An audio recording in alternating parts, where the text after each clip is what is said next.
Assalamualaikum warahmatullahi wabarakatuh. Perkenalkan, saya Indi Adita Hartono dengan NIM C1019017 kelas R13. Baiklah, di sini saya akan menjelaskan mengenai analisis tren dengan mata kuliah penganggaran yang diampu oleh Bapak Wirmi Eka Putra SE MSI. Berikut penjelasannya. Yang pertama yaitu definisi analisis tren dan ramalan. Menurut Mariyati menyatakan tren adalah suatu gerakan atau kecenderungan naik atau turun dalam jangka panjang yang diperoleh dari rata-rata perubahan dari waktu ke waktu. Rata-rata perubahan tersebut bisa bertambah bisa berkurang. Jika rata-rata perubahan bertambah disebut tren positif atau tren mempunyai kecenderungan naik. Sebaliknya, jika rata-rata perubahan berkurang disebut tren negatif atau tren yang mempunyai kecenderungan menurun. Analisis tren merupakan suatu metode analisis yang ditujukan untuk melakukan suatu estimasi atau peramalan pada masa yang akan datang. Untuk melakukan peramalan dengan baik, maka dibutuhkan berbagai macam informasi data yang cukup banyak dan diamati dalam periode waktu yang relatif cukup panjang. Sehingga dari hasil analisis tersebut dapat diketahui sampai berapa besar fluktuasi yang terjadi dan faktor-faktor apa saja yang mempengaruhi terhadap perubahan tersebut. Ramalan atau forecasting adalah proses aktivitas meramalkan suatu kejadian yang mungkin terjadi di masa yang akan datang dengan teknik mengkaji data yang ada. Pendapatan atau revenues artinya hasil proses memberikan jasa pelayanan atau servis manfaat yang dapat digunakan oleh orang lain. Ramalan pendapatan berarti perolehan modal atau ekuitas perusahaan yang diperoleh dari aktivitas bisnis yang dilakukan pada waktu tertentu. Ramalan pendapatan juga merupakan faktor penting dalam perencanaan perusahaan. Selanjutnya yaitu metode untuk perhitungan dari analisis menggunakan tren. Ada beberapa metode perhitungan dari analisis menggunakan tren, yaitu ada 3. Yang pertama metode garis tren secara bebas. Metode ini menggambarkan tren dengan metode bebas ini sangat mudah dan sederhana. Kelebihan dari metode ini adalah sangat mudah dan sederhana membuatnya. Sedangkan kelemahannya metode ini adalah dalam menarik garis tren dari sebaran dan data sangat subjektif. Kemudian yang kedua yaitu metode tren dengan metode setengah rata-rata. Metode ini bergerak membuat tren garis depan dengan cara mencari rata-rata kelompok. Cara ini untuk berusaha menghilangkan subjektivitas seperti pada metode bebas. Kemudian yang ketiga yaitu metode tren kuadrat terkecil. Garis tren dalam metode ini diperoleh dengan cara menentukan persamaan garis yang mempunyai jumlah terkecil dari kuadrat selisih data asli dengan data pada garis tren. Metode kuadrat terkecil ini yang paling banyak digunakan dalam analisis deret berskala untuk peramalan bisnis. Selanjutnya yaitu metode peramalan. Dalam prakteknya, terdapat berbagai metode peramalan antara lain. Yang pertama yaitu metode peramalan berdasarkan jangka waktu.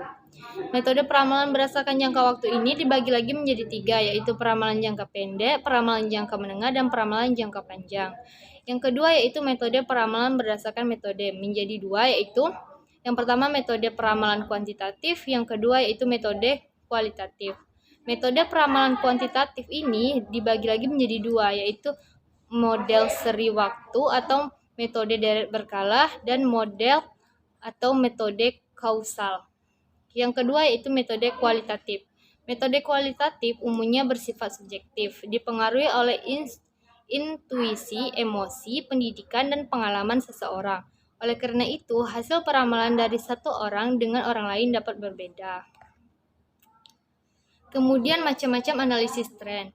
Beberapa metode yang dapat dipergunakan untuk memodelkan tren diantaranya yaitu tipe model linear, yang kedua tipe model kuadratik, yang ketiga tipe model eksponensial, dan yang terakhir tipe model kurva.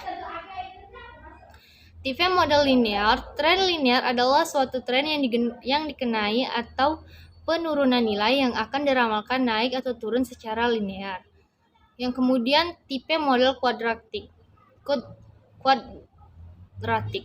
Tren parabolik atau kuadratik adalah tren yang nilai variabel tak bebasnya naik atau turun secara linear atau terjadi parabola bila datanya dibuat scatter plot atau hubungan variabel dependen dan independen adalah kuadratik.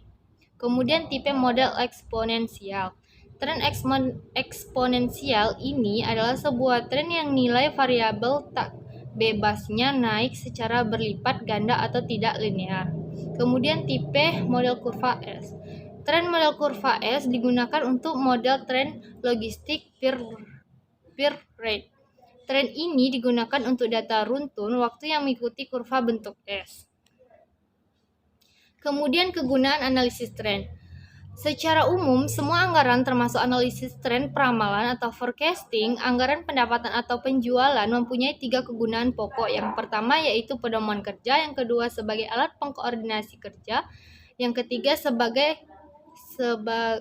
kemudian sebagai alat pengawasan kerja yang membantu manajemen dalam mencapai tujuan perusahaan, kemudian untuk mengetahui kondisi masa mendatang atau meramalkan forecasting kondisi mendatang. Selanjutnya yaitu ciri-ciri analisis tren. Tren sekuler dapat disajikan dalam bentuk yang pertama yaitu persamaan tren, baik persamaan linear maupun persamaan non-linear. Kemudian gambar atau grafik yang dikenal dengan garis atau kurva tren, baik garis lurus maupun garis melengkung. Tren juga sangat berguna untuk membuat ramalan yang sangat diperlukan bagi perencanaan, misalnya menggambarkan hasil penjualan, yang kedua jumlah peserta KB, kemudian perkembangan produksi harga, dan yang terakhir volume penjualan dari waktu ke waktu dan lain-lain sebagainya. Sekian, terima kasih. Apabila ada kesalahan maupun ucapan saya yang salah, saya mohon maaf. Saya akhiri. Wassalamualaikum warahmatullahi wabarakatuh.